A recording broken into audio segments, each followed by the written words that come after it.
राधे राधे, जय श्री कृष्णा दोस्तों। Good morning everyone.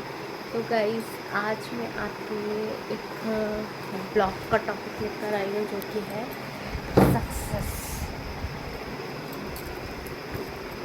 मेरी लाइफ में सक्सेस का स्टेटस क्या है और मैंने अपनी लाइफ में सक्सेस से रिलेटेड क्या क्या चीज़ें सीखी है वो मैं आपको इस ब्लॉग में बताऊँगी। अगर आप मेरे चैनल पे नए हैं तो सब्सक्राइब कर दीजिए, बेल आइकन को प्रेस कर दीजिए। और अगर आप मेरे चैनल को सब्सक्राइब करते हैं तो मैं भी आपके चैनल को सब्सक्राइब बैक करूँगी। तो चलिए स्टार्ट करते हैं। गाइस, अब आपको क्या ही बताऊँ, इससे जो सक्सेस है समटाइम्स डिपेंड कर जाती है डेस्टिनी पे। क्योंकि अगर 10% भी लक अगर होता है कहीं ना कहीं, किस्मत कहीं ना कहीं 10% भी अपना एफर्ट देती है, तो अगर वो 10% आपको नहीं मिल पाता है तो जो 90% आपने किया है या मैंने किया है उसका रिज़ल्ट हमें नहीं मिल पाता है। मैं शुरू से ही एक बहुत ज़्यादा सुपर इंटेलिजेंट स्टूडेंट नहीं थी, बट एवरेज स्टूडेंट थी और डिसेंट और एक अच्छे बच्चे की कैटेगरी वाली स्टूडेंट थी और हमेशा पढ़ाई पे फोकस करने वाली। No friends and all, no मस्ती वगैरह कुछ नहीं, सिर्फ पढ़ाई पे फोकस करती थी। और मेरा तब भी यही ड्रीम था कि मैं आगे चल के कुछ अपनी लाइफ में कुछ अचीवमेंट्स पाऊँ। पर जैसे जैसे समय बीता, हमारी उम्र बीती, मेरी ग्रेजुएशन हुई, उसके बाद मैंने पोस्ट ग्रेजुएशन की, उसके बीच मैंने जॉब भी की। जॉब गलत प्रोफाइल में कि इमेच्योर भी थी मैं, थोड़ा समझ नहीं पाई कि दुनिया में सिर्फ पैसे की वैल्यू होती है, प्रोफाइल की वैल्यू नहीं होती है। ये चीज़ समझने में मुझे काफ़ी टाइम लगा कि दुनिया में आप किसी भी टाइप की इज्जत की जॉब करो, प्रोफाइल कोई मैटर नहीं करता है। जस्ट मैटर करता है आपके बैंक में कितना पैसा है, आपके पॉकेट में कितना पैसा है, आप कितना अर्न कर रहे हो। मेरे हिसाब से यही सक्सेस है आज के डेट में। मेरी एज हो चुकी है 30 एंड मुझे अभी भी यही रियलाइज़ होता है कि अगर मैंने वो जॉब स्विच नहीं की होती, रिज़ाइन नहीं दिया होता, तो शायद मैं आज 50-60 हज़ार रुपये कमा रही होती इस जॉब से।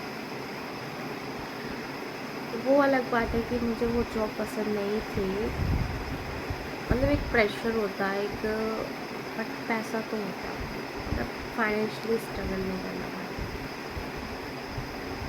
तो अगर कोई बिगनिंग स्टेज पे है, अगर अपनी लाइफ में कोई बिगनिंग स्टेज पे है और किसी ने जॉब ज्वाइन करी है और सोच रहा है कि उसकी पसंद की जॉब नहीं मिली तो उसको स्विच कर देना चाहिए, तो उसको 2-3 बार सोचना चाहिए कि क्या उसके लिए जॉब मैटर करती है या फाइनेंशियल सिचुएशन मैटर करती है। उसके हिसाब से डिसीजन लेना चाहिए। अगर घर की स्थिति ख़राब है तो आई थिंक जॉब मैटर करती है। ओके, फाइनेंशियल स्टेटस मैटर करता है, सॉरी। तो गाइस, मैंने अभी जैसे कोरोना के बाद, कोरोना के टाइम पे आप कह सकते हो मेरा मेंटल स्टेटस इतना अच्छा नहीं था, मेंटली हेल्थ इतनी अच्छी नहीं थी कि मैं ब्लॉगिंग या नॉल ये सब चला सकूँ। उस टाइम पे मेरी शादी थोड़ी स्टेबल नहीं थी, तो तब मैंने कुछ नहीं किया, जिसकी वजह से मुझे इतनी अच्छी ऑनलाइन सक्सेस नहीं मिल पाई, ना तो इंस्टाग्राम से, ना यूट्यूब से, ना किसी और प्लेटफॉर्म से। छोटे मोटे प्रोजेक्ट्स करके जैसे तैसे मैंने कुछ थोड़ी बहुत सेविंग की थी। वो भी रिसेंटली मैंने अभी एक गलत डिसीज़न लिया जिससे मैंने फ्लैट बाई किया एंड मेरा अराउंड 3.5 लाख के लॉस में मैं चली गई। तो मैं बस यही कहना चाहूँगी, लाइफ में कभी भी जब आप डिसीज़न ले रहे हो तो फाइनेंशियली स्टेटस को देख के ज़रूर लें। फाइनेंशियल स्ट्रॉन्ग है तो भी रिज़ाइन दें, अदरवाइज स्ट्रॉन्ग रिज़ाइन ना दें। वैसे तो मेरे इन लॉज के पास अपना खुद का घर भी है सब, मतलब, बट बहुत सी ऐसी चीज़ें हैं लाइफ में जो सेटिस्फैक्ट्री नहीं होती हैं। मेरा शुरू से ही मन था कि मेरा खुद का घर हो, क्योंकि मैं बचपन से ही रेंट पे रही थी अपने पापा जी के साथ। मेरे पापा जी को भी कभी घर की इम्पोर्टेंस नहीं फील हुई, उन्होंने कभी ये नहीं चाहा कि वो खुद के घर में रहे।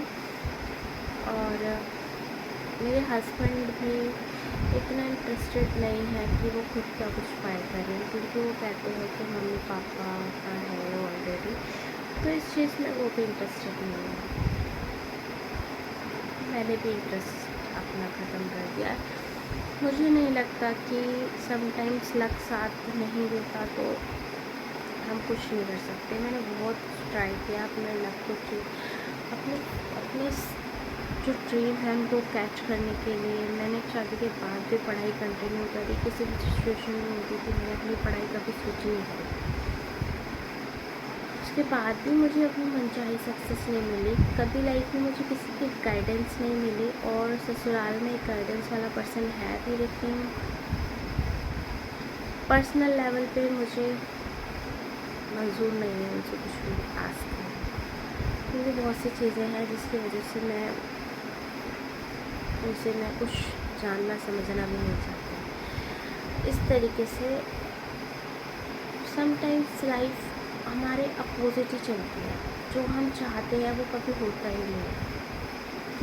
तो ऐसी सिचुएशन में कभी भी मैं यही कहूँगी, ईश्वर की इच्छा मानकर आप उस रास्ते पे चलते रहिए, क्योंकि अगर आप ये सोचकर दुखी होंगे कि हमारे मुताबिक हमारी लाइफ नहीं चल रही है, तो आप हमेशा दुखी रहेंगे, समटाइम डिप्रेशन में भी जा सकते हैं और अपनी जो प्रेजेंट है उसको इंजॉय नहीं कर पाएंगे।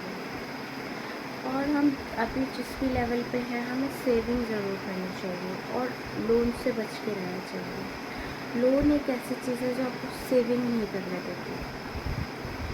मेरी तो सबसे ही गुजारिश रहेगी, आप कुछ भी अगर बाय करना चाहते हैं तो उसके लिए सेव करिए, उसके बाद ही खरीदिए, अदरवाइज़ मत खरीदिए। अगर आप गोल्ड बाय कर रहे हो और उसको आप इंस्टॉलमेंट में ले रहे हो, दैट्स फाइन, क्योंकि वो इंस्टॉलमेंट में गोल्ड है, लेकिन वो डेप्रिशिएटिंग एसेट नहीं होती है, एप्रिशिएटिंग एसेट होती है।